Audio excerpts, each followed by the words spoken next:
ज्ञानेश्वरा नमो ज्ञानेश्वरा। निवृत्ती उदारा सोपान देवा, मुक्ताबाई नमो त्रिभुवन पावनी। आद्यत्रय जननी देवांची, जयांचे केलिया स्मरण। होय सकळ विद्यांचे अधिकरण, तेचे वंदू श्रीचरण श्री गुरूंचे, ते नमस्कारोनी आता। यत्र योगेश्वर कृष्णो यत्र पार्थो धनुर्धरः, तत्र श्री विजयो भूतिर् ध्रुवा नीतिर्मतिर्मम।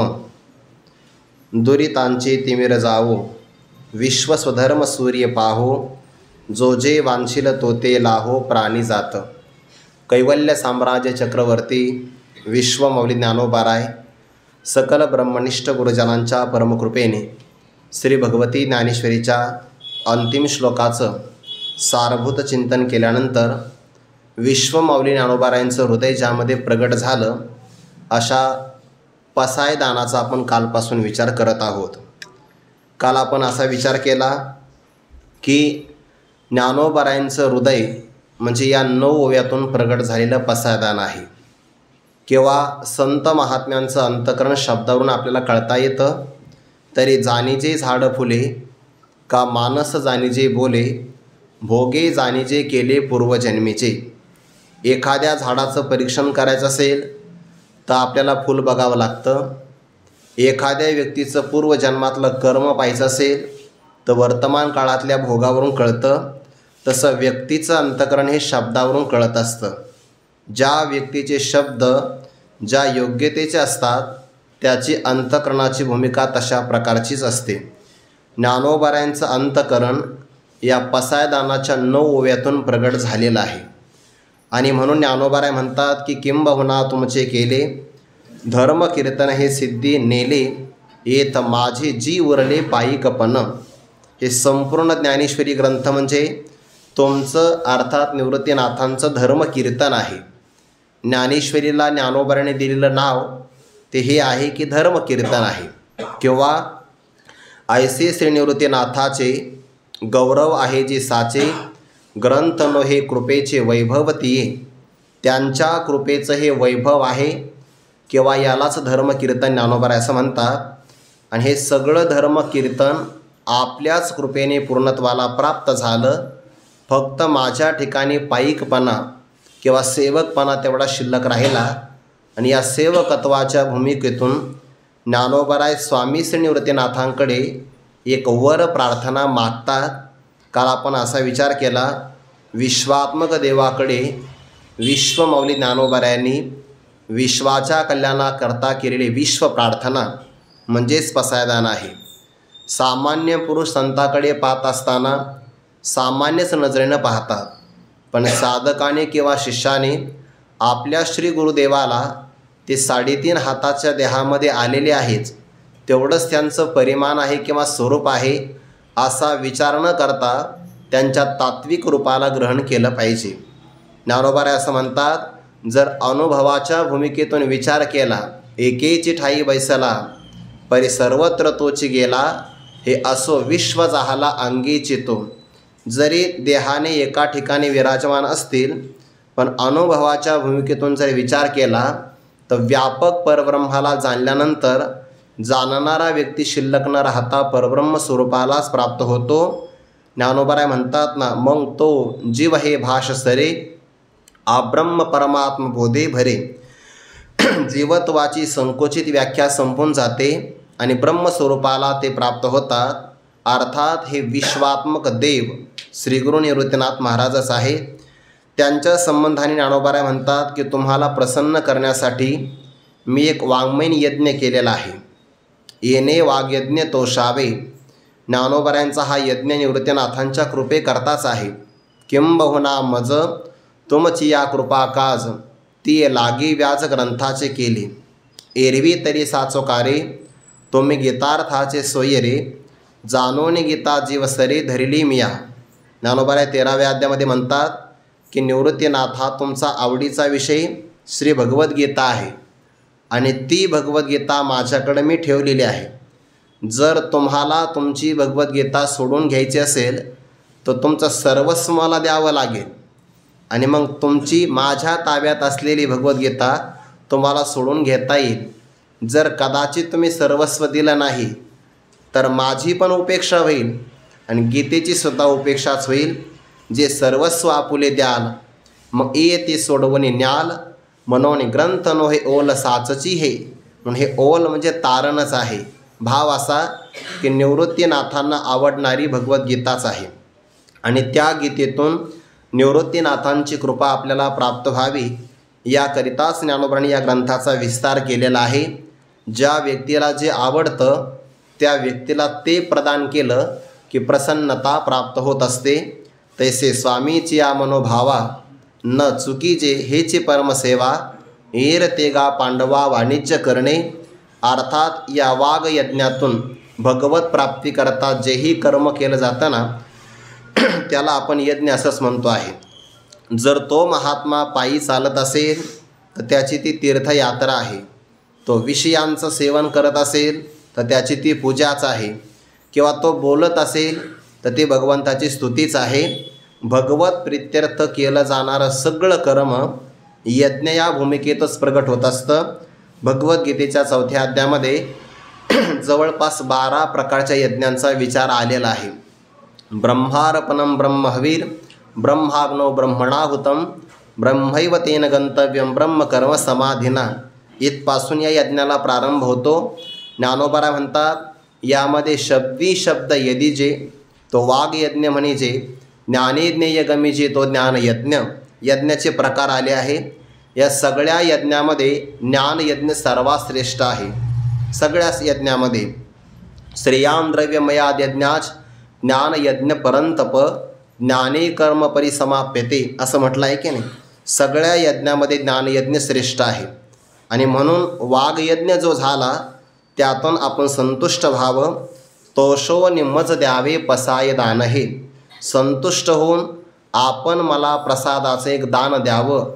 मज शब्दातून ज्ञानोबा स्वतःला पुढे करतात प्रातिनिधिक स्वरूपाने, पण स्वतः करता मात्र काहीच मागत नाही बरं। जगातल्या प्रत्येक घटकाला काही ना काही श्री निवृत्तीनाथांच्या प्रसादाने प्राप्त होत असेल तर त्यात ज्ञानोबांचं समाधान सामावलेलं आहे। किंबहुना दिवस राती पुढीलांचे सुख उन्नती, आणित आणित स्वार्थी प्रवेशीजे।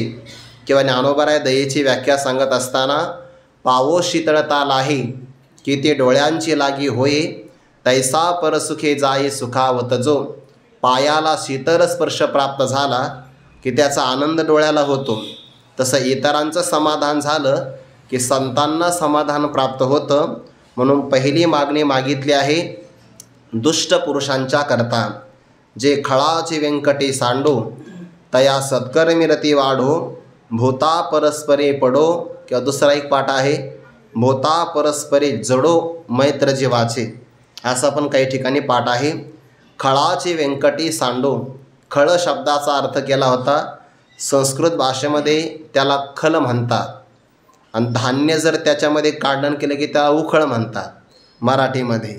ज्याच्यामध्ये फक्त कुटण्याचाच कार्यक्रम सुरू असतो त्याला उखळ म्हणतात।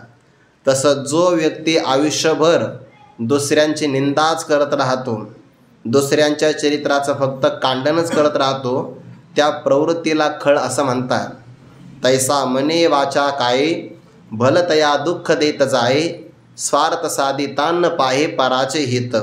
माशी आपण या ते गिळवी, परी पुढीला वांती शनवी, ते कश्मळ आठवी आचरण जे, या प्रवृत्तीला खळ असं म्हणतात। सर्वस्व वाया जावो, स्वदेहाई होय घावो, परी पुढीला अपाव निपज विजे जेने, याला खल प्रवृत्ती असं म्हणतात। प्रसंगाला तो आपलाही नाश करतो आणि इतरांचाही नाश करतो। पतंग नावाचा कीटक असतो की नाही, चांगल्या प्रकारचा दिव्याचा प्रकाश पडलेला असतो पण त्याला ते सहन होत नाही, दिव्यावर झडप घालून स्वतः नष्ट होतो आणि जगालाही अंधकार प्रदान करतो। या प्रवृत्तीला खल प्रवृत्ती असं म्हणतात। ते ज्ञानोबा म्हणतात ना, ज्याप्रमाणे पतंग जैसा सळे आपण अंगे जळे, आणि नागवी जगाचे डोळे पतंग जैसा सळे दीपाचेनी, ही खल प्रवृत्ती। एक व्यक्ती गावातून अरण्यामध्ये जायला निघाला। एका जाणकार माणसाने सांगितलं, अरे अरण्यात जाऊ नको, त्या अरण्यामध्ये भयंकर नरभक्षक अशा प्रकारचा वाघ आलेला आहे.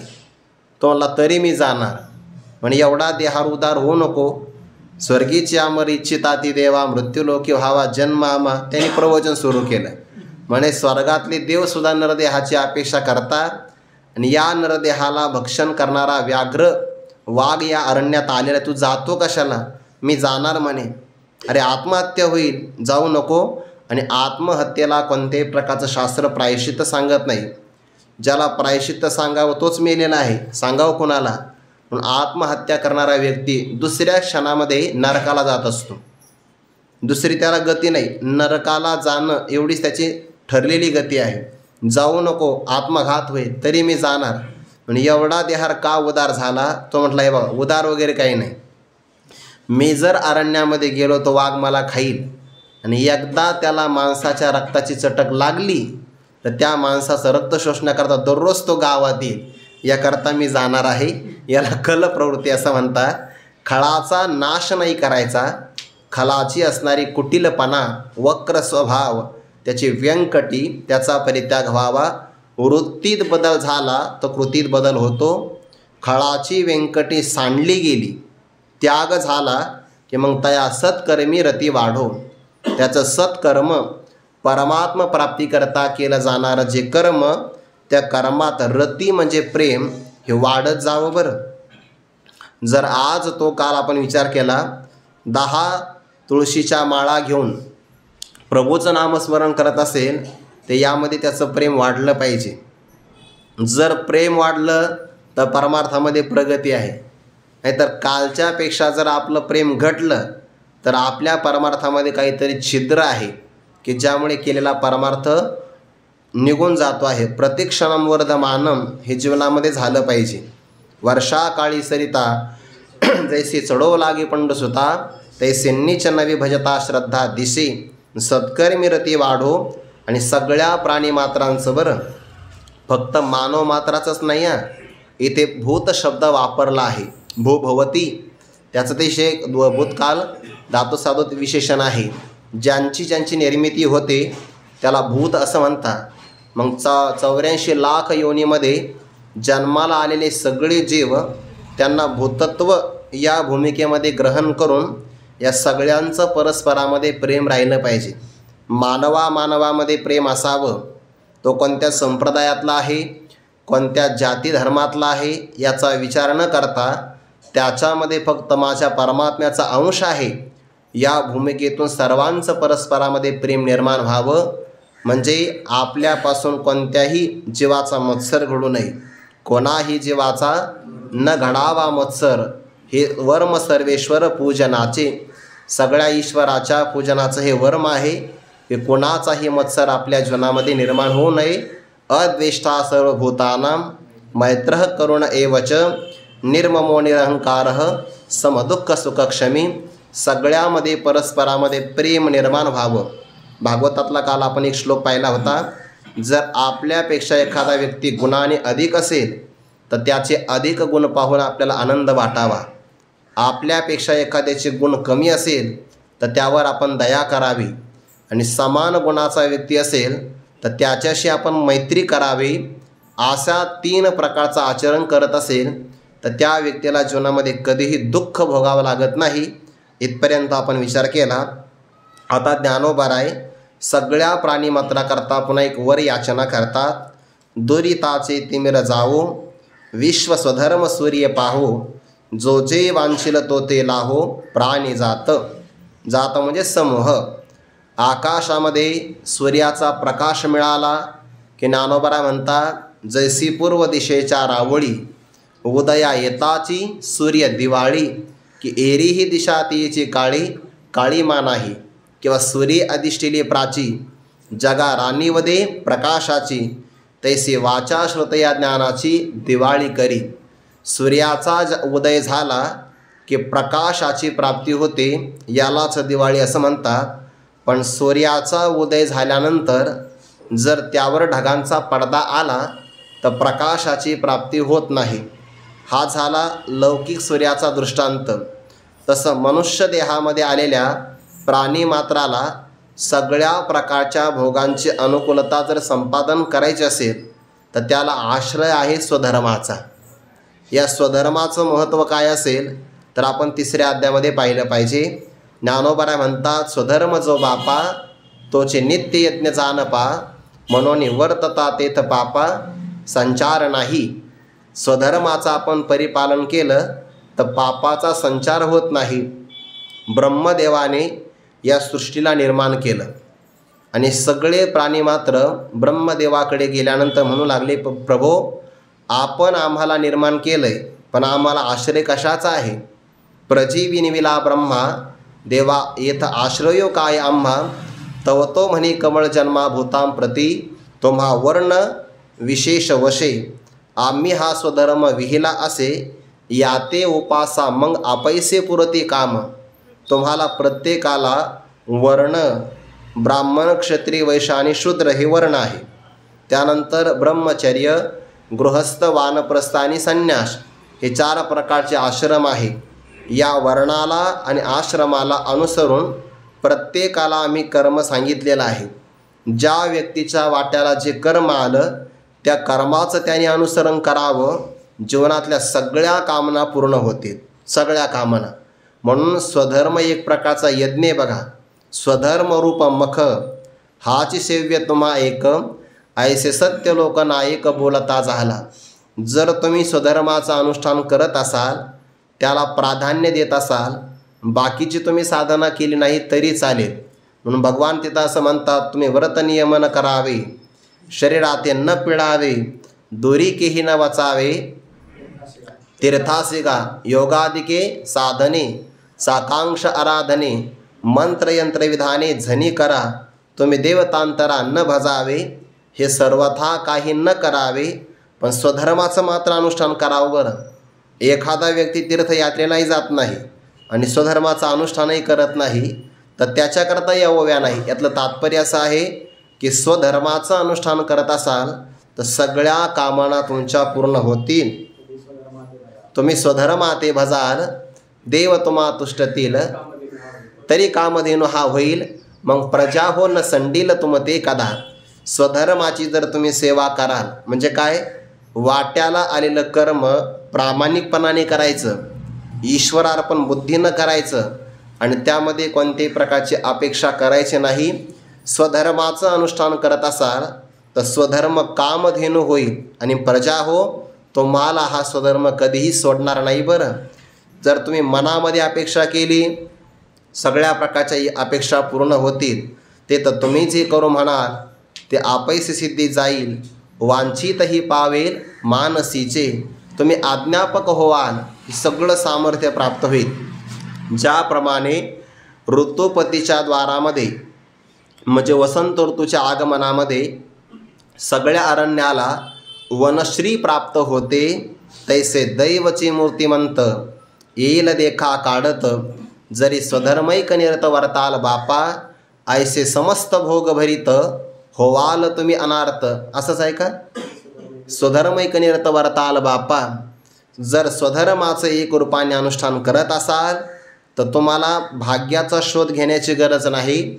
मूर्तिमंत दैव तुमचा शोध घेत घेत येईल आणि सगळ्या भोगाने समृद्धीने तुम्ही संपन्न व्हाल. पण केव्हा, स्वधर्मैक निरत वर्ताल बापा. हे कोण सांगतंय, ब्रह्मदेव.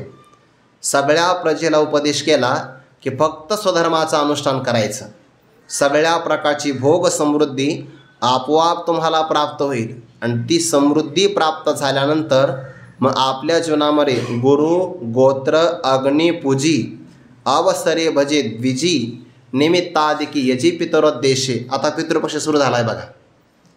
म्हणून तर भागवतामध्ये असं वर्णन आलं आहे, जर आपण उत्तम मार्गाने धन कमवलं तर 5 मार्गाने ते खर्च केलं पाहिजे. धर्माय, यशसे, अर्थाय, कामाय, स्वजनाय च, पंचधा विभजन वित्तम इहामुत्रच मोदते.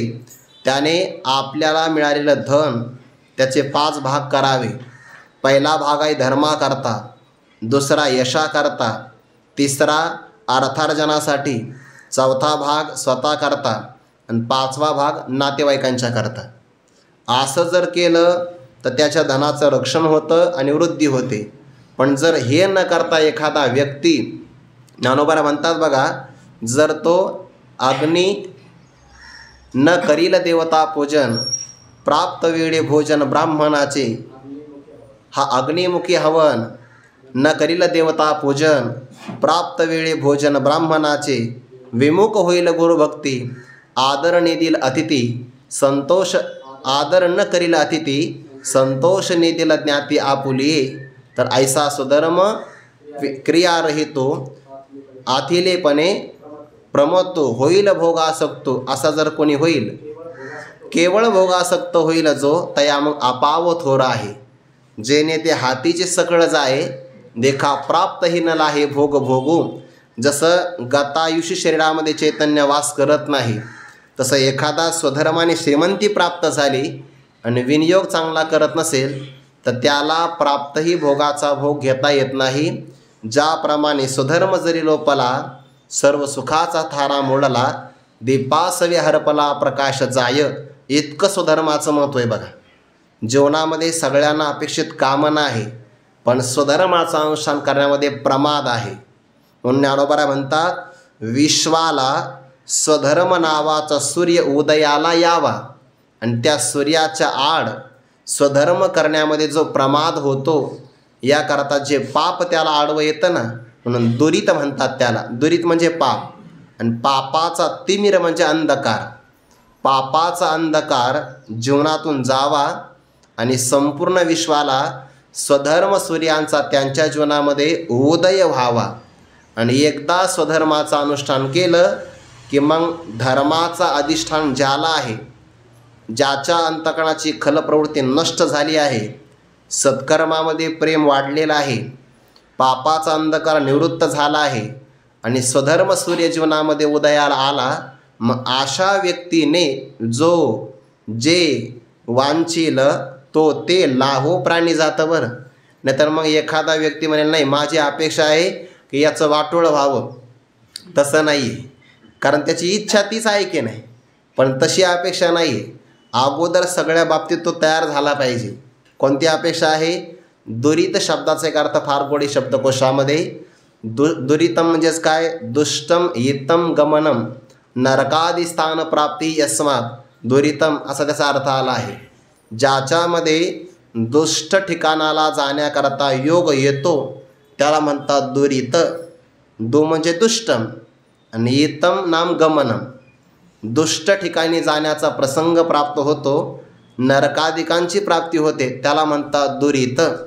आणि मग दुरित कोण आहे? पाप. स्वर्गा पुण्यात्मके पापे येईचे, पापात्मके पापे नरका जायचे. माते जेने पाविजे ते शुद्ध पुण्य. शुद्ध पुण्याने भगवंताची प्राप्ती आहे, पापात्मक पापाने नरकाची प्राप्ती आहे. आणि ज्याला पुण्य नावाचं फक्त वरचं कवर लावलेलं आहे, असायला जे पाप आहे का भगवंतापासून बाजूला घेऊन जातं. स्वर्गा पुण्यात्मके पापे असं म्हटलं बघा. नाव काय आहे? पुण्य, आणि असायला आहे पाप. मजची माझी असता जेने मी दुरावे पंडसता, ते पुण्य ऐसे म्हणता जीवन तुटे काही. म्हणून भगवत प्राप्तीपासून बाजूला घेऊन जाणारं तुका म्हणे नाड, पाप ठाके हिता आड. आपल्या हिताच्या समोर कोण उभं राहत असेल तर पाप. मनुष्य बघा कधी कधी ना चांगल्या कामाला निघतो बघा, आणि चांगल्या कामाला निघता निघता अर्ध्या रस्त्यात जरी आला तरी तो तिथून पुन्हा माघारी फिरतो. का? अंतकरणातलं जे पाप आहे ना, गत जन्मातलं ते पाप त्याच्या बुद्धीमध्ये विचार प्रवृत्त करतं, आणि त्या अविचारामुळे चांगल्या मार्गाला निघालेला व्यक्तीसुद्धा माघारी फिरतो. भगवंताला प्रश्न विचारला होता अर्जुनाने, अथकेन प्रयुक्तोयम पापम चरती पुरुष अनिच्छन्न वार्ष्णेय बला दिवनियोजिता. अगदी बळजबरीनं त्याची योजना केली. असा व्यक्ती पाप का करतो आहे? त्याचं कारण गत जन्मातले पाप, दुष्ट विकार, काम एष क्रोध एष रजोगुण समुद्भवा महाशनो महापापमा विद्धेनमिह वैरिणम. हे सगळे बघा, हे काम क्रोध पाही जया ते कृपेची साठवण नाही, कृतांताच्या ठाई मानी जती. ज्ञानोबा म्हणतात दुरिताचे तिमिर जावो.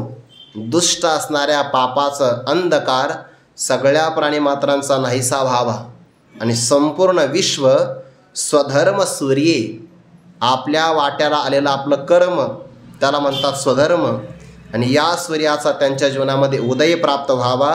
आणि असा स्वधर्माने संपन्न झाला व्यक्ती की मग जोही व्यक्ती धार्मिक असेल, बरं आता जो शब्दाने स्वधर्म पालन करणारा धार्मिक व्यक्ती जे वांछील, ज्याची अपेक्षा करेल. धार्मिक व्यक्ती कशाची अपेक्षा करेल? जे धर्माला अनुकूल असेल त्याचीच अपेक्षा करेल. किंवा मानवाच्या अपेक्षेचा विषय दोन प्रकारचा आहे. एक आहे दुःखाची आत्यंतिक निवृत्ती आणि परमानंदाची प्राप्ती. ही सगळ्याची अंतिम इच्छा आहे, त्याला म्हणतात मोक्ष. म्हणून जो व्यक्ती ज्याही मोक्षाची अपेक्षा करेल, मोक्ष असे ऐता श्रवणाची माझी, असा मोक्ष म्हणजे दुःखाची आत्यंतिक निवृत्ती आणि परमानंदाची प्राप्ती सकळ प्राणीमात्राला प्राप्त हो. यावर आहे ना, मी एक व्याख्यान ऐकलं होतं शाळेमध्ये असताना. जो जे वांछील तो ते लाहो प्राणी जात. आपल्या मनामध्ये आपण जशा प्रकारचा विचार करतो ना, जशा प्रकारची अपेक्षा करतो, तो विचार आपल्या मनात प्रगट झाला की तो विचार प्रेक्षेपित होतो, म्हणजे बाहेर पडतो. आणि तो विचार एकदा मानसिक भूमिकेतून बाहेर पडला तत्त समान असणाऱ्या अनेक विचारांना तो आपल्याकडे आकृष्ट करतो. आणि एखादा व्यक्ती सकारात्मक विचार करत असेल तर जगातल्या सगळ्या सकारात्मक विचाराला तो घेऊन आपल्याकडे पुन्हा माघारी येतो. आणि एखादा व्यक्ती नकारात्मक विचार करत असेल तर नकारात्मक शक्तीला आपल्याकडे आकृष्ट करून घेऊन येतो. म्हणून सध्याच्या काळातल्या लोकांचं म्हणणं आहे बी पॉझिटिव्ह, म्हणजे काय करा, सकारात्मक विचार करा. कारण जसे विचार तुम्ही प्रक्षेपित कराल तसेच विचार तुम्ही आकर्षित करत असता.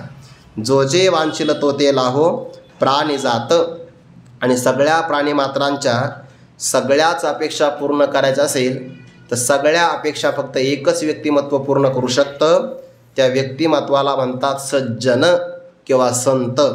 आणि ते संत या प्राणीमात्राला सदैव भेटत राहावे याकरिता ज्ञानोबा पुढच्या 3 ओव्यातून त्या संतांचं वर्णन करतात. कसे आहेत ते संत? पसायदानातल्या 9 ओव्या आहे आणि त्या 9 ओव्यामध्ये ते सर्वाही सदा सज्जन सोयरे होतो. या सज्जनाचं ज्ञानोबा 3 ओव्यामध्ये वर्णन करतात. इतकं सज्जनाला महत्त्व आहे. आणि भगवंताने हे महत्त्व कुठं दिलं आहे? 4थ्या अध्यायामध्ये. भगवान म्हणतात मी अवताराला येतो, त्याचे 3 प्रयोजन आहे. परित्राणाय साधूनाम विनाशाय च दुष्कृताम धर्म संस्थापनार्थाय संभवामी युगे युगे. त्यापैकी परमात्म्याने जगामध्ये सुखाचा प्रचार करायचा असेल तर याकरता मला ते करता येत नाही. सज्जन नावाचं व्यक्तिमत्व असावं लागतं. भगवान म्हणतात की नाही त्यामध्ये, अवधर्माची अवधी तोडी दोषांची लिहिली फाडी सज्जनां करवी गुढी सुखाची उभवी. सुखाची पताका लावायची असेल तर ती मला लावता येत नाही. सज्जनाच्या हातूनच सगळ्या जगामध्ये मी सुखाची पताका लावतो. इतकं सज्जनाला महत्त्व आहे. आणि ते सज्जन सगळ्या प्राणीमात्राला प्रिय वाटावे, कायम भेटत राहावे, ही ज्ञानोबांची श्री निवृत्तीनाथांकडे केलेली अपेक्षा आहे, वर याचना आहे. कसे असतात संत? वर्षत सकळ मंगळी ईश्वरनिष्ठांची मांदियाळी अनवरत भूतळी किंवा भूमंडळी भेटो तया भूता किंवा भेटतो या भूता. असे 2-3 पाठ आहे. अर्थ सगळ्यांचे सारखे लागतात. वर्षत सकळ मंगळी, ते सदैव संपूर्ण मंगळाचा वर्षाव करतात. ज्याप्रमाणे मेघ पाण्याचा वर्षाव करतो तसे संत आपल्या जीवनामध्ये आले तर संत मंगलाचा वर्षाव करतात. तुका म्हणे मंगळ आता कोण दाता या होणे, ज्यातून कल्याणाची प्राप्ती होते आणि अनिष्ट आपोआप निवारण होतं त्याला म्हणतात मंगल. व्यवहारामध्ये आपण ज्याला मंगळ समजतो ते मंगळ नाही आहे. उलट इथं मंगळाची अंकुरी सवेची अमंगळाची पडे पारी मृत्यू उदराची परिवरी गर्भगिवसी. व्यवहारामध्ये आपण ज्याला मंगळ म्हणतो ते मंगळ नाही आहे. संतच खऱ्या अर्थाने मंगल करू शकतात किंवा हित कल्याण करू शकतात आणि ते वर्षाव करतात. बघा, संतांच्या मंगळाचा वर्षाव 2 प्रकारे आहे. एक, नेत्रातून मंगळाचा वर्षाव आणि दुसरा मुखारविंदातून प्रगट होणाऱ्या शब्दांच्या द्वारे मंगळाचा वर्षाव. संतांनी जर एखाद्याला पाहिलं, हा दिठे वाजयावरी झळके, की हा पद्म करू माथा पारुखे, तो जीवची परी तुके महेशेशी. किंवा त्यामध्ये आणखीन एक ओवी बघा की वागीश्वरीच्या बाबतीमध्ये म्हटले, हा आपुल्या स्नेहाची वागीश्वरी, जरी मुखे याते अंगीकारी, तो वाचस्पतीशी करी प्रबंध होडा. संतांच्या मुखातून शब्द बाहेर पडला तर त्यातून सुद्धा मंगलच आहे. आणि संतांनी नेत्र भरून एखाद्याकडे पाहिलं तरीसुद्धा मंगळाची सृष्टी आहे. अज्ञानी पुरुष जेव्हा बोलू लागला ना, तर ज्ञानोबा म्हणतात, बोलणे ते वृष्टी इंगळाची. जर तो बोलू लागला तर जणू काही इंगळाचा वर्षा होतो, निखाऱ्याचा वर्षा होतो. आणि संत बोलू लागले तर बोलणे ते वृष्टी मंगळाची. तेवढाच फरक आहे त्यांचा. मुखमोहाचे माहेर, माधुर्या झाले अंकुर दशन तैसे, स्वये स्वशनीचे ते सुकुमार. ज्ञानोबा म्हणतात, तुमच्यामुळे मला कधी कधी आठवतं बरं मागचं पुढचं. मुखमोहाचे माहेर, त्यांच्या मुखाकडे पाहिलं की ते मोहाचं अर्थात प्रेमाचं माहेर घर आहे. आणि जर बोलू लागले तर माधुर्या झाले अंकुर दशन तैसे, माधुर्याला अंकुर फुटावे असे त्यांचे मुखारविंदातली दंतपंक्ती असते. इतके सुंदर आहेत ते. म्हणून जेव्हा ते वर्षाव करतात ना, इथं या ओळीमध्ये जरी स्पष्ट नसेल तर वर्षत शब्दाने संतांना मेघाची उपमा दिली आहे.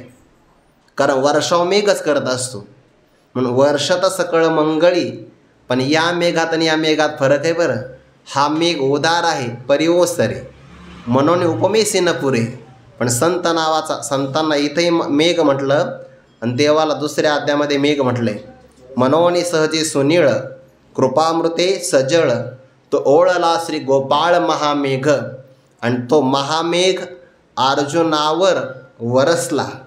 आणि इथे असणारा संत नावाचा महामेघ आपल्या सगळ्यांच्या करता वर्षाव करतो. मग आरताचे ओ रसे, गीतार्थ ग्रंथ न मिशे, वर्षला शांत रसे. तो हा ग्रंथ म्हणून सकळ म्हणजे पूर्ण बरं. पूर्ण मंगलाचा वर्षाव करणारे संत एक प्रकारचे मेघ आहेत. पुन्हा त्यांच्या जीवनामध्ये ब्रह्मनिष्ठता आहेच, पण त्याहीपेक्षा ईश्वरनिष्ठ फार महत्त्वाचे बरं. शब्द काय वापरला? ईश्वरनिष्ठांची मांदियाळी. मांदियाळी म्हणजे समूह, ज्यांच्या जीवनामध्ये ज्ञानोत्तर प्रेमलक्षणात्मिका भक्तीचा अंगीकार आहे. जे कर्म करतात ईश्वराच्या प्रसन्नतेकरता, लोकसंग्रहा करता, म्हणजे आपल्या पाठीमागून आलेले लोक त्यांना स्वधर्म कळावा, येत वडील जे जे करीती, तया नामधर्म ठेविती, तेच एर अनुष्ठिती सामान्य सगळ. ज्ञानोबरायांसारखे संत ब्रह्मनिष्ठ आहेच, पण माझी जीवीची आवडी पंढरपुरानी न गुढी ईश्वरनिष्ठ आहे बरं. असं म्हणतात. मधुसूदन सरस्वतींनी अद्वैत सिद्धी नावाचा ग्रंथ निर्माण केला. आणि त्यानंतर कुणीतरी असं म्हटलं की तुम्ही कन्हैयाचं दर्शन घेण्याकरता मथुरेला जा किंवा वृंदावनामध्ये जावा. ते निघाले. निघाल्यानंतर भगवंतांनी असं स्वरूप प्रगट केलं की यमुना मैयाच्या काठावर आपला नित्यनेम करणारे मधुसूदन सरस्वती त्या भगवंताच्या सौंदर्याला मोहित झाले. वंशी विभूषित करान्नवनीर दाभात, कृष्णात परम किमपि तत्वमहम न जाने. परमात्मा त्या भागवतामध्ये असं आहे, आत्मा रामाश्च मुनयो निर्ग्रंथाप्युरुक्रमे कुर्वन्ते तु किं भक्तिम इत्थं भूतगुणो हरिहि. जे आत्मस्वरूपात रममान झाले, सगळ्या प्रकारचे संशय नाहीसे होऊन गेले, अशाही प्रकारचे महात्मे परमात्म्याची अहेतुकी भक्ती करतात. इतके परमात्म्याचे गुण आहे. आणि तोच परमात्मा जगातला कोणताही विषय ज्यांच्या अंतकरणाला आकृष्ट करत नाही, त्यांच्या अंतकरणाला आकृष्ट करण्याकरता स्वरूप सुंदर प्रगट करतो. अशा ईश्वरनिष्ठांची म्हणजे ब्रह्मस्वरूपाला प्राप्त झाल्यानंतरसुद्धा ज्यांच्या ईशभक्तीमध्ये खंड पडत नाही, अशा ईश्वरनिष्ठ असणाऱ्या महात्म्यांचा समुदाय अनवरत नित्य निरंतर सदोदित भूमंडळी या प्राणीमात्रांना किंवा भूतलावर भेटो तया भूता, सगळ्या प्राणीमात्रांना हे संत भेटतच राहावे. म्हणजे का बरं? अनवरतही शब्द आला आणि भूमंडळी पण शब्द आला. का? त्याचं कारण असं आहे, संत नेहमी भेटत नसता. संत भेटण्याकरता निष्कामता, निजदृष्टी, अनंत पुण्य कोट्यानुकोटी. किती हिशोब लावायचा आपणच लावावा. पुण्य निष्काम असावं, आत्मप्राप्तीवर त्या पुण्याची नजर असावी, स्वार्थाकरता नाही. आणि असं पुण्य अनंत, त्याला पुन्हा गुणाकार करायचा कोट्यानुकोटी, आणि ते नगद असावं. रोकड्या लाभती पाठवाटी, तै होय भेटी हरिप्रियांची. दुर्लभो मानुषो देहो, देह नाम क्षणभंगुरहा, तत्रापि दुर्लभम मन्ये वैकुंठप्रिय दर्शनम. यांचं दर्शन फार दुर्लभ आहे. बाकी सगळ्या गोष्टी घडतील सगळ्या गोष्टी, पण साधूची भेट मात्र होणार नाही. म्हणून ज्ञानोबा म्हणतात, जे ईश्वरनिष्ठ महात्म्य आहे किंवा जीवनमुक्त ज्ञानी जरी झाले पावन, तरी देव तीर्थ भजन न सांडिती, त्यांना म्हणतात ईश्वरनिष्ठ. म्हणून तर ज्ञानोबा बाबा एक श्लोक सांगत असतात बघा, जोपर्यंत आपण जिवंत आहे तोपर्यंत आपण 3 गोष्टीला विसरू नये. बघा, यावत जीवो त्रयो वंद्या, वेदांत गुरु ईश्वराहा. यांना तिघांना विसरू नये. आपल्याला जरी ब्रह्मज्ञान प्राप्त झालं तरी पण वेदांत शास्त्राला विसरू नये, वारंवार त्याची आवृत्ती करावी. ज्या गुरुदेवाने आपल्याला बोध प्रदान करून दिला आहे त्या गुरूंची भक्ती विसरू नये, आणि ईशभक्ती जीवनातली कधी विसरू नये. आपण त्याला जीवनमुक्तीचं विलक्षण सुख असं म्हणतो, ते आपल्याला प्राप्त होत असतं. पण ईश्वरनिष्ठांचा समुदाय अनवरत नेहमी या प्राणीमात्रांना कायम भेटत राहावा. जे सत्स्वरूपाला प्राप्त झाले त्यांना संत असं म्हणतात. आणि जगामध्ये संत कायमच असतात. फक्त असं आहे की त्यांनी आपल्याला भेट द्यावी किंवा त्यांचं आगमन आपल्या जीवनामध्ये व्हावं, अशी योग्यता आपल्याला संपादन करावी लागते. रामकृष्ण परमहंसांनी उदाहरण दिलं आहे की सूर्य प्रकाश द्यायला तयारच आहे, पण आपल्या घराचे दरवाजे आणि खिडक्या कमीत कमी एवढे तरी आपल्याला उघडावे लागतील. तसे संत आपल्याला भेट देण्याकरता ज्ञानोबा कल्पांतापर्यंत इथंच आहेत. इथेच साधकांचा मायबाप, दर्शने हरिताप, सर्वाभूती सुखरूप ज्ञानोबा माझा. सगळ्या साधकांची अपेक्षा पूर्ण करण्याकरता समाधीस्थ मूर्तीरूपाने ज्ञानोबा विराजमानच आहे. फक्त ते आपल्याशी बोलतील किंवा त्यांच्या अंतकरणातला बोध आपल्या अंतकरणामध्ये प्रविष्ट होईल, एवढी योग्यता आपल्याला संपादन करावी लागेल. बाबाने पाठामध्ये त्या दिवशीच वाक्य सांगितलं की ज्ञानेश्वरीचं आपण जेव्हा पारायण करतो ना, तेव्हा साक्षात ज्ञानोबाच आपल्याशी बोलत असतात. समाधी अवस्थेतले ज्ञानोबा आपल्याशी बोलतील, एवढं पुण्य आपल्या पदरी आहे की नाही माहिती नाही आहे. पण ज्ञानेश्वरीच्या रूपाने असणारे ज्ञानोबा आपल्याशी बोलतातच, फक्त आपण त्यांच्या बोलण्याकडे लक्ष दिलं पाहिजे. म्हणून अनवरत ज्या प्रसंगाला ज्ञानेश्वरी आपण वाचून त्या प्रसंगाला ज्ञानोबाच आपल्याला भेटतात. ज्या प्रसंगाला आपण नाथ महाराजांचं एकनाथी भागवत वाचून त्या प्रसंगाला नाथ महाराजच भेटतात. तुकोबारांच्या अभंगाचं पारायण आपण करतोय, त्या प्रसंगाला तुकोबाराच आपल्याशी बोलतात. एवढा जर आपला भाव असेल तर मग घाई होणार नाही. नाहीतर बऱ्याचदा आपण काय करतो, उरकायचं आहे म्हणून उरकतो. मग कधी कधी आपल्याला चांगले प्रमेय पण लागतात, चिंतामणी पण सापडतो, पण आपली घाईच असते फार. त्यामुळं कधी कधी चांगल्याही ओव्या ज्या आपल्या हृदयामध्ये रुजून बसल्या पाहिजे त्यांची पेरणी मात्र होत नाही. भाव असावा की माझे ज्ञानोबा माझ्याशी आता बोलत आहे, इतकं संवेदनशील अंतकरण जर झालं तर मग पारायण करण्यामध्ये सुद्धा आगळं वेगळं समाधान आहे. अनवरत का बरं? जय जय व शुद्धे उदार प्रसिद्धे अनवरत आनंदे. आले की नाही? होय. वर्षत सकळ मंगळी. सकल मंगळ कोण आहे? आनंद. आणि त्या आनंदाचा वर्षाव करणारे हे मेघ आहे. मेघ जेव्हा वर्षाव करतात तेव्हा जीवाला शांत करतात. आणि सगळे जीव त्रिविध तापाने तप्त झाले आहे ना. संतांचे वचन वारी जन्म दुःख, मिष्टान्न ते भूक निवारण, किंवा तापली चंदन निववितो कुडी, त्रिगुण तो काढी संत संग, अनवरत नित्य निरंतर या संतांचा समुदाय प्राणीमात्राला भेटतच राहावा. जय जय व शुद्धे उदार प्रसिद्धे अनवरत आनंदे वर्षती. ते आनंदाचा नित्य निरंतर वर्षाव करतात, म्हणूनच ते भेटत राहावे. ईश्वरनिष्ठ आहे म्हणजे कधीकधी ते स्वतः ते भक्ती करतात, तैसे संत जगी क्रिया करून दावी ते अंगी.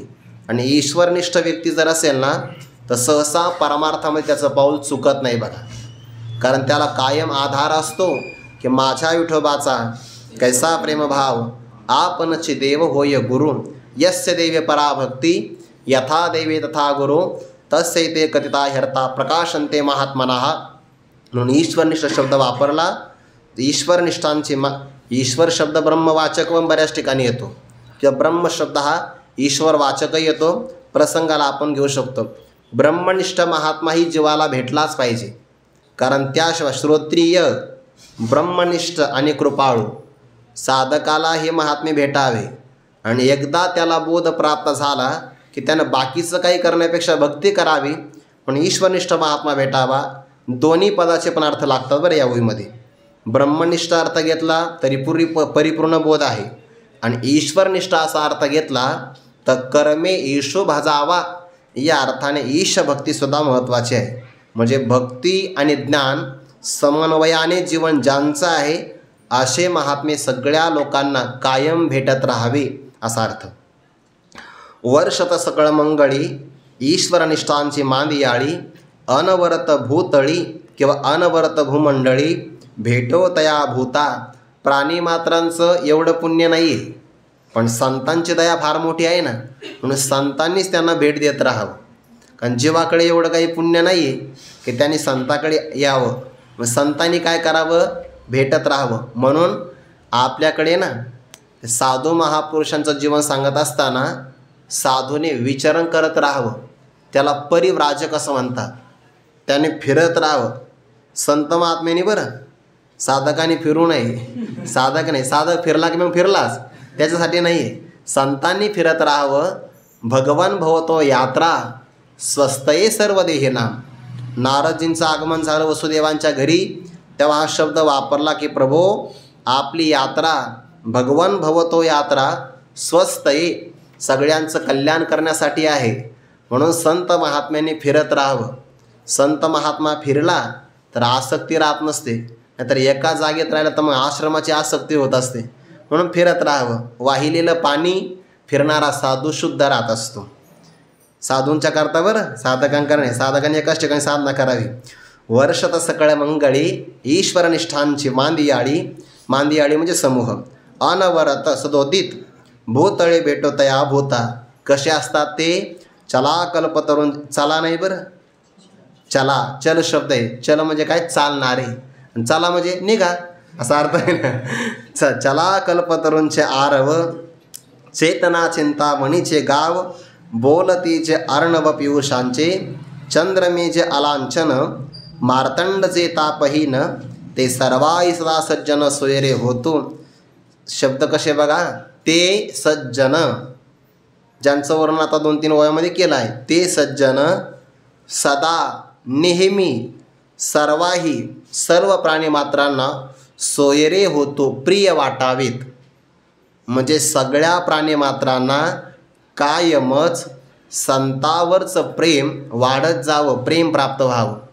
बाकी विषयातलं आपलं प्रेम कमी असं झालं तर काही फरक पडत नाही आहे, आणि ते पडतच असतं. ते प्रेम मागं सरतं. फक्त एक प्रेम कधीच कमी होऊ नये, संतांच्या विषयीचं. एखाद्या प्रसंगाला देवाचं प्रेम कमी झालं तर चालेल, हरकत नाही आहे. कारण देवाचे म्हणणं तेच आहे, करिता देवार्चन घरा आले संतजन, देव सारावे परते संत पूजावे आरते. म्हणून प्रिय काय वाटावं, पांडुरंगापेक्षा सुद्धा आपल्याला ज्ञानोबा जास्त प्रिय वाटावे. देवाचं म्हणणंच ते आहे. भगवान म्हणतात की नाही, नाथांनी वर्णन फार गोड केले बघा. ब्रह्मसाम्राज्य दीपिका वर्णिले गीतेचे टिकाण पुढे, विठोबाचा प्राण सखा ज्ञानोबा माझा. भगवंताने सुद्धा प्रेम करावं इतके ज्ञानोबारे श्रेष्ठ आहे. म्हणून ते सज्जन सर्वाही सदा सोयरे म्हणजे प्रिय होतो व्हावेत. कसे आहेत ते, कल्पतरूप्रमाणेच आहे बरं. याला व्यतिरेक अलंकार असं म्हणतात. व्यतिरेक अलंकारामध्ये दृष्टांत दिला जातो आणि दृष्टांतातली एखादी कमतरता पण सांगितली जाते. कल्पतरू नावाचा वृक्ष आहे, पण कल्पित पदार्थालाच देतो. संत मात्र अकल्पनाख्य कल्पतरो, ज्या परमात्म्याची कल्पना शब्दाने करता येत नाही किंवा मनाने त्याची कल्पना होऊ शकत नाही, असा मनाच्या चिंतनाच्या अतीत असणारा अकल्पित परमात्मा आहे. आणि त्या परमात्म्याला प्राप्त करून देणारा कल्पतरू म्हणजे संत आहेत. पण मग या कल्पतरूमध्ये दोन गोष्टी आहे. कोणता? हा कल्पतरू कल्पित पदार्थाला देतो. दुसरी गोष्ट, कल्पित म्हणजे नाशिवंतच आहे. दुसरी गोष्ट, हा कल्पतरू चालत नाही. संत नावाचे कल्पतरू चल आहे, म्हणून चला. कल्पतरूंचे आरव, आरव शब्दाचा अर्थ होतो बगीचा किंवा कोटी म्हणजे अनेक प्रकारचे, किंवा आरव शब्दाचा अर्थ होतो अंकुर. कल्पतरू चल असणारे कल्पतरूंचे बगीचे म्हणजे संत आहेत. याचा अर्थ काय? आपण जर ज्ञानोबांच्या जवळ आलो आणि आपण या ज्ञानोबराय स्वरूप कल्पतरूच्या जवळ मागणी मागितली तर आपल्या मागण्या आप पूर्ण होतील, यात अडचण नाही आहे. पण कल्पना कोणती करावी याची कल्पना आपल्याला पाहिजे ना. याची कल्पना आपल्याला पाहिजे. संत कसे आहेत? चला, कल्पतरूंचे आरव, कल्पतरूचे बगीचे आहेत. चिंतामणी, अचिंत्य चित्त चिंतामणी. चिंतामणी चिंतन केल्यानंतर त्या पदार्थाला देतो, पण ज्याचं चिंतन मनाने पण करता येत नाही असा अचिंत्य असणारा परमात्मा, त्याची चित्ताला प्राप्ती करून देणारे संत चिंतामणी आहे. अचिंत्य चित्त चिंतामणी, चित्ताला ज्याचं चिंतन करता येत नाही असा कोण आहे? परमात्मा. तो अचिंत्य आहे. मनाची नकी न लगे, जे बुद्धीची दृष्टी न लिगे, ते इंद्रिया किर जोगे काय होईल, असा अचिंत्य परमात्मा. त्याचं जर आपण चिंतन केलं तर त्याची प्राप्ती करून देणारे संत चिंतामणीचे गाव आहेत. एका गावात एक रत्न असणं आणि रत्नाने भरून असणारच गाव असणं, यात फरक आहे ना. कधी कधी गावात एकच रत्न असतं, कधी कधी गावच रत्नाचा असतो. असा फरक आहे की नाही. पण चेतना, चेतना म्हणजे काय? सजीव. तो चिंतामणी निर्जीव आहे. आणि संत जिवंत असणारे चिंतामणीच आहे, चिंतामणीचं गाव आहेत. किंवा तिसरी उपमा देतात, बोलते जे अर्णव पियुषाचे. पियुष म्हणजे अमृत आणि अर्णव म्हणजे समुद्र.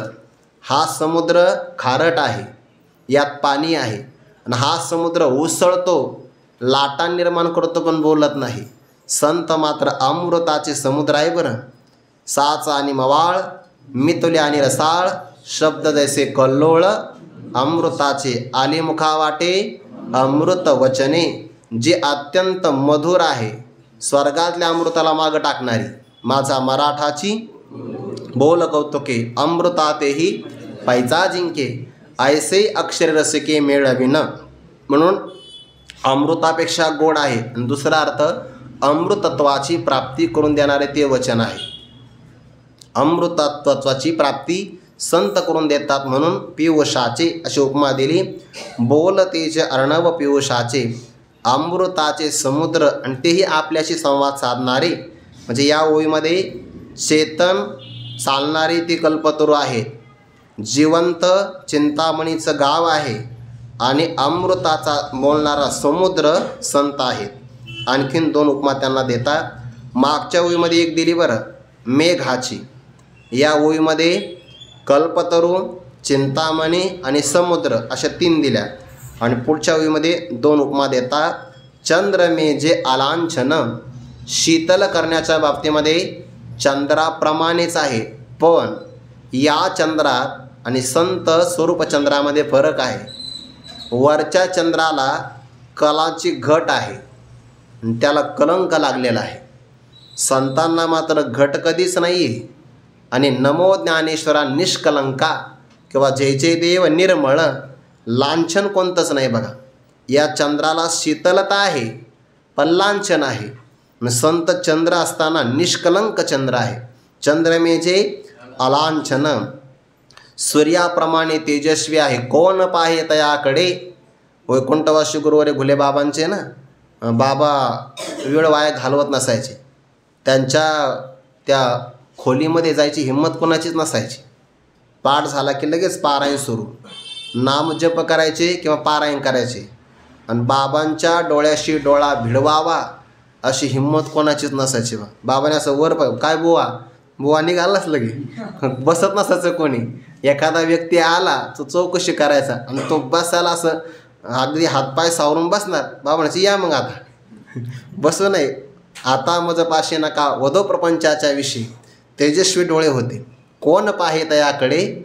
मार्तंड आहे संत तेजस्वी आहे, पण हा सूर्य ताप देतो आणि संत ताप हरण करतात. मार्तंड जे तापहीन, ज्यांच्या ठिकाणी ताप कोणत्या प्रकारचा नाही, तेजस्वी आहे पण ताप मात्र नाही, शीतल करतात पण कलंक नाही, असे कोण आहे. सत परमात्म्याला जे सगळ्या जनामध्ये पाहतात त्यांना म्हणतात सज्जन. शब्द असा बरं, सत अधिक जन, मग संधी होतो आणि तसज्ज होतो सज्जन. सत परमात्म्याला जनामध्ये पाहणारे सज्जन. सर्वाही सगळ्या प्राणीमात्रा नेहमी सोयरे होतो प्रिय वाटावे. देवापेक्षाही अधिक संत आपल्याला प्रिय वाटावे, कारण सगळ्याच असणाऱ्या साधकाच्या अपेक्षा संतच पूर्ण करू शकतात, बाकी कोणी. भगवंताचं पण हेच वचन आहे बरं, आत्मज्ञाने चोखडी संत जे माझी रोपडी, ते तर दृष्टी पडो आवडी कामिनी जैसे. इतके ते आम्हाला प्रिय वाटावे. संतावर ज्याचं प्रेम आहे संतांशी आवडतो काळाचाही काळ. ज्याचं संतावर प्रेम आहे किंवा संतांना जो आवडतो, योमत भक्त समे प्रिया. आणि जो भक्ताचा भक्त आहे तो देवाला जास्त प्रिय वाटतो ना. तेने श्यामा मैत्र येत कायसे विचित्र, परी तयाचे चरित्र ऐकती जे, किंवा पै प्रेमळाची वार्ता जे अनुवादती पंडुसुता, ते मानू परमदेवता आपुली आम्ही. भक्ताचं फक्त चिंतनही जो ऐकतो तो देवाला प्रिय स्वरूप वाटतो. म्हणून सर्वांचं कल्याण करणारे ते सर्वाही सदा सज्जन सोयरे होतो. ते सज्जन सर्वांसाठी कायमचे प्रिय व्हावेत. सगळ्या प्राणीमात्राचं सज्जनावर प्रेम जडावं अशी ज्ञानोबराय निवृत्तीनाथांकडे एक अपेक्षा करता. आणखीन 2-3 ओव्याचा विचार आहे, ते चिंतन आपण उद्या पाहू. पुंडलिक वरदारी विठ्ठल श्री ज्ञानदेव तुकाराम गौरी ज्ञानेश्वर महाराज की जय. जगद्गुरु तुकाराम महाराज की जय. सद्गुरु जोग महाराज की जय.